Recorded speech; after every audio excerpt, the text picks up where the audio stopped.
Hey, and welcome to Smart Office, weekly tips and tricks to work around Microsoft Office applications.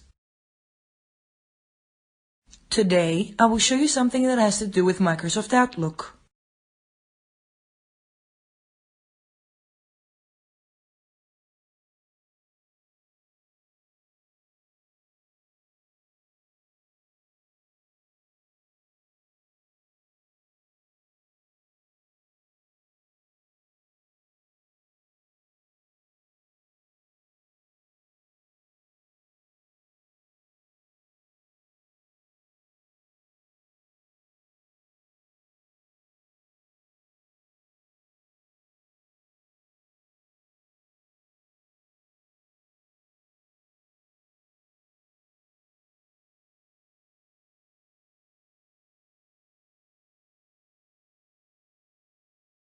Thank you for watching.